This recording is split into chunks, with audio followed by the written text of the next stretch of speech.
Welcome to On Texas Football. It's time for the Saturday conversation. I thought I'd have a special guest on today, given the fact of all of the NIL news recently, NCAA rulings, the brain trust of the NCAA continues to get battered in the courts, and I want to bring in someone that has some experience in this category. Tom McMillen is a former U.S. representative to Congress from the state of Maryland. He is also the president of Lead One Association, a group of people that actually are trying to lead for positive change in college athletics right now. Tom, I appreciate you coming in. We're going to talk a little NIL, a little college sports and what's going on. But tell people first about your organization and really what you guys are trying to do that is different from the NCAA. As an organization or association? So we are an association. We represent the 133 schools of the football bowl subdivision. Those are all the schools that, the 10 big conferences. And we primarily work on policy issues involving, as transfers or academic misconduct or NIL or you name it. We try to work with our members on figuring out the best pathway. And quite frankly, the 130 schools to 33 schools may not always have the same interests as schools outside that group. So that's why it's really a subset. It's not part of the NCAA. We work with the NCAA, but it's really its own standalone association of those schools and the athletic directors from those schools.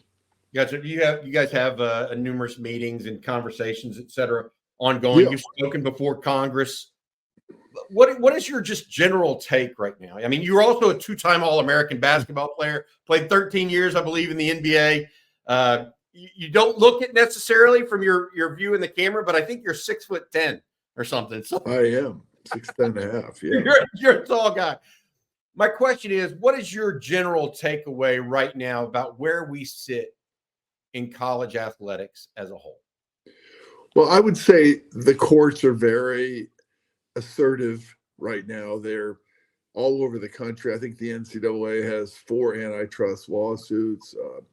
The case in the Eastern District of Tennessee about name, image, and likeness is just one more case. There's the National Labor Relations Board. There's looking at employment issues. There's a court in Pennsylvania, the 3rd District, looking at employment issues. You've got in California employment issues.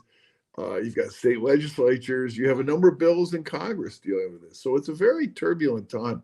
I mean, I've never seen anything like it. When I was in Congress in the 90s, we passed the first real college sports bill.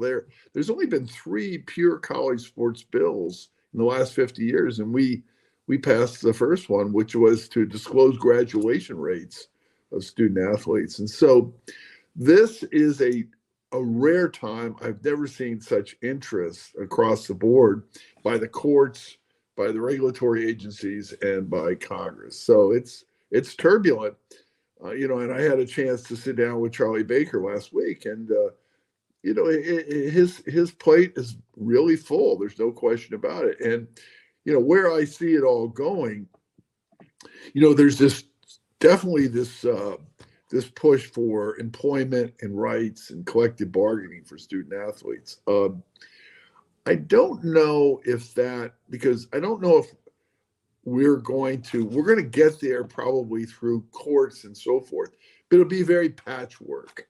If the system was left alone and nothing happened, you might have a court here in the 3rd Circuit, or you may have California.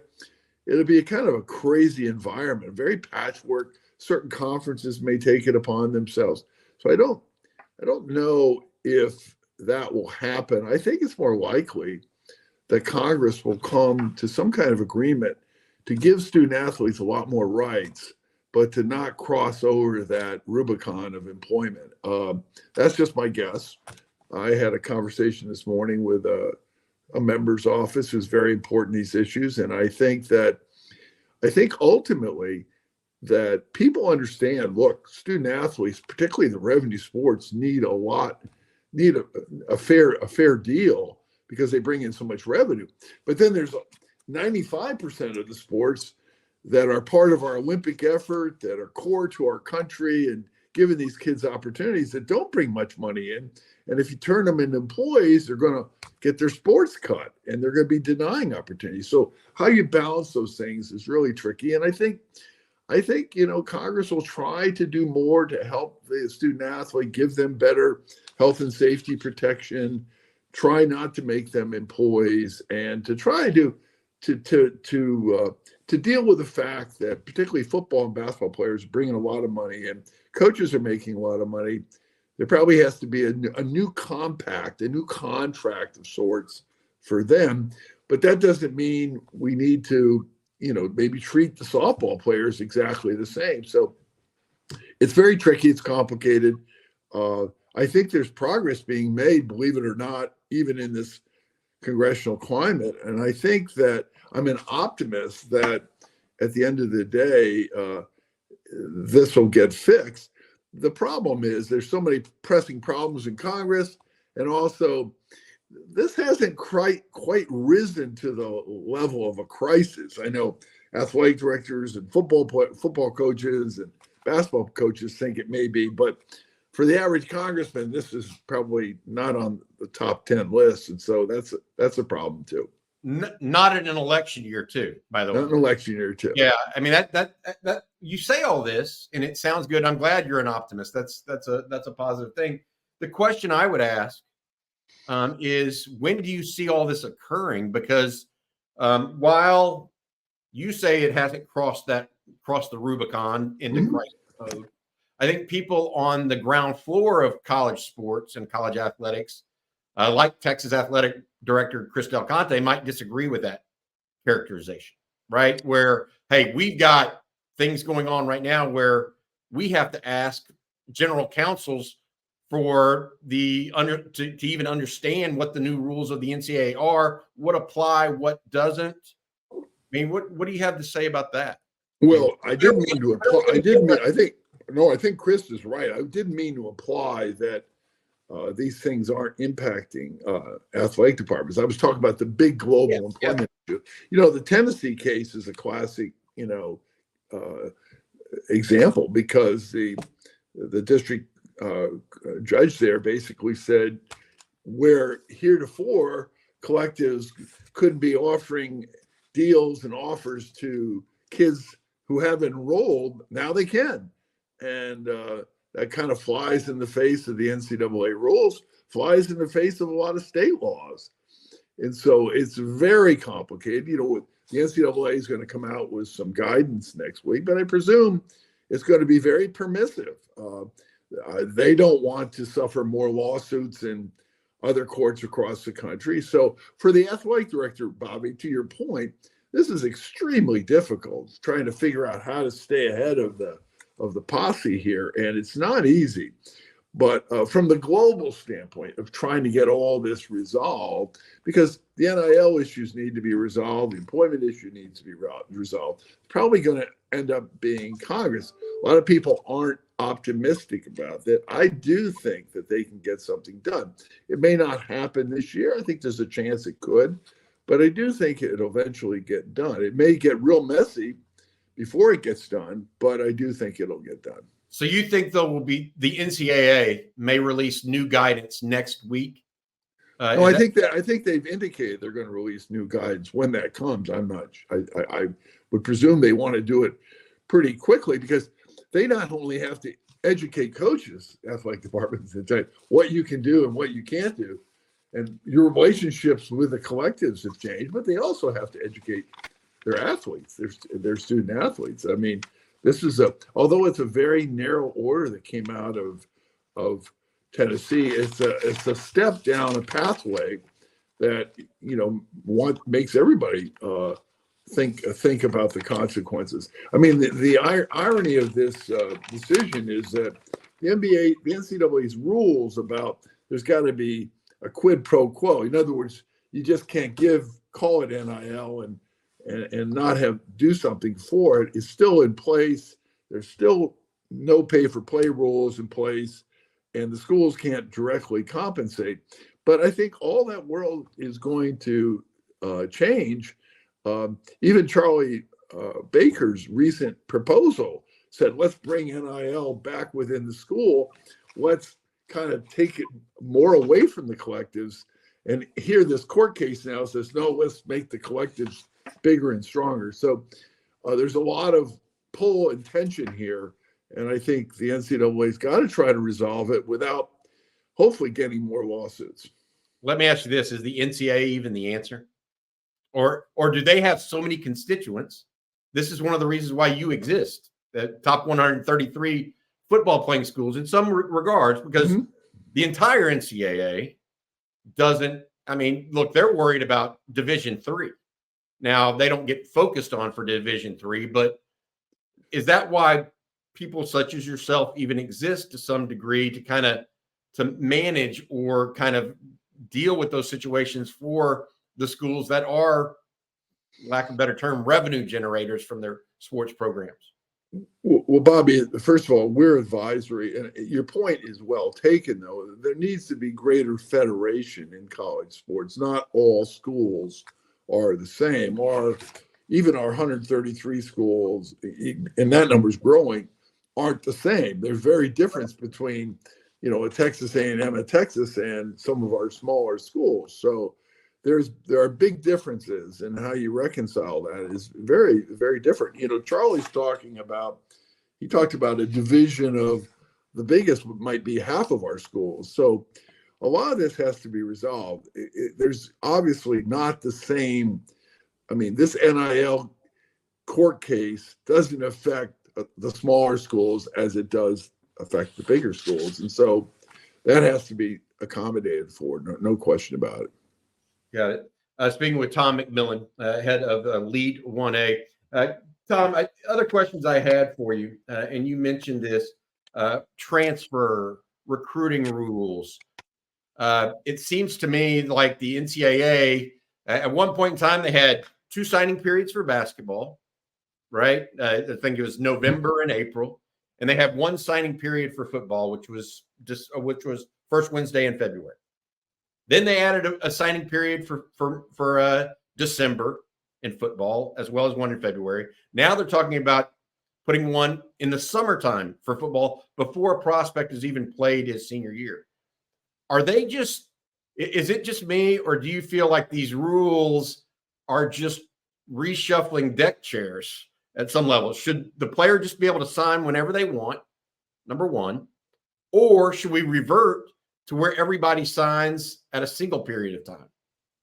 Well, that's a question that, to me, those big schools have there seems to be a level of emphasis on them compared to the smaller schools that, frankly, you could sign in April already, if you wanted to, a football player. So what are your thoughts on that? Well, I think the NCAA has to be able to impose what's called pro-competitive rules. I mean, you can't look at the NFL or the NBA. I mean, the commissioner constantly is imposing rules, and the leagues are imposing rules on teams. I mean, that's just part of having a national sports enterprise. But what's happened is that in these antitrust cases, the plaintiff lawyers are taking on all these rules and saying they're unfair and they're unfair. And that creates an untenable environment for the NCAA. And to leave it to the conferences to make the rules, which might be, under antitrust law, treated differently, it's kind of crazy to let all your competitors make the rules either. So there needs to be what they call a safe harbor for the NCAA, to be able to make the rules. But to your point, the rules have to be very segmented. There's whatever rules work for these 133 or less schools are maybe very different than the rules for the smaller schools. And we had that. That's the whole idea of autonomy, was that they would be able to set these rules up. But what's happened is that the NCAA and the conferences too are in triple damages antitrust hell, and no matter what they do, they get sued retroactively for damages on a triple basis. And so, just to use the House case as an example, where they're suing for retroactive NIL benefits as well as a piece of television rights with triple damages that can be over $4 billion. And so it's impossible for an organization to be able to handle that. And as I said, the NCAA now has 4 antitrust cases. There's more every day. And the only one that can really correct this is Congress. They got to create a more stable environment, fair to the kids, but it also has to be balanced, and recognize that a small school is going to have very different issues than, as I said, many of the schools in Texas. So Congress, is there a possibility here that the NCAA, because of all these potential damages that you're talking about, is just not in the business of the top 50 to 60 schools in 2 or 3 years? Well, anybody who wants to step into that is going to recognize that, number one, unless they have that antitrust protection, they're going to face the same things that the NCAA is facing. That's why the college football playoff wants to be an event business. They don't want anything to do with this rule-making, decision-making, because they want to stay out of the sights of the antitrust lawyers. So the NCAA has a tough job, and I do think it's an important role. They get pounded on. I think Charlie Baker's done a great job trying to address it. He said to me, which I think is kind of a fair comment, he wishes he was here 3 years ago because, he really jumped into a hot pan. And I think if he had been here a little earlier, he could have made some steps to deal with this. But, as I said, I'm an optimist. I think that when the gets hot enough, I think Congress will say, look, we need to straighten this out. We can't have college sports subjected to every, antitrust lawyer. And I can tell you, the antitrust lawyers love this. They don't want this settled. They want to have sue for this rule, sue for that rule, because it's a tremendous payday for them. And I don't think that's good for college sports. I mean, at some point in time, we have to come up with a model that's fair to the student athletes, that works for college sports, and gets the antitrust lawyers out of this. I agree. So who's going to do that? I completely agree with you. Who is going to step forward and actually make that happen? Well, I think, Senator Cruz from Texas is working on it, and he's working closely with the Democrats. There is some bipartisan work going on. Senator Blumenthal of Connecticut, and Senator Booker from New Jersey. There's really an effort to accomplish this, and it may not solve all the problems, but I think they're trying to address this because they realize, look, there's a lot of arguments on the side of the student athletes. There's a lot of arguments on the colleges need more stability. And by the way, college sports is doing pretty well right now. I mean, it's unprecedented amount of fans, television audience. In some respects, they're a product of their success. I mean, this is a byproduct of their successes. So that's the good thing.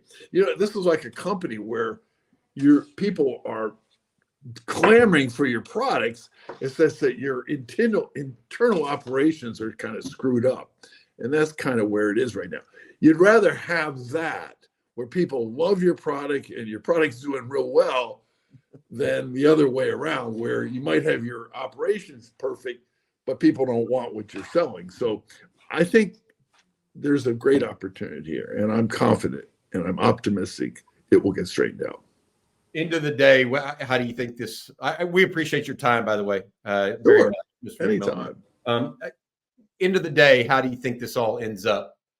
Give me 3 years hence.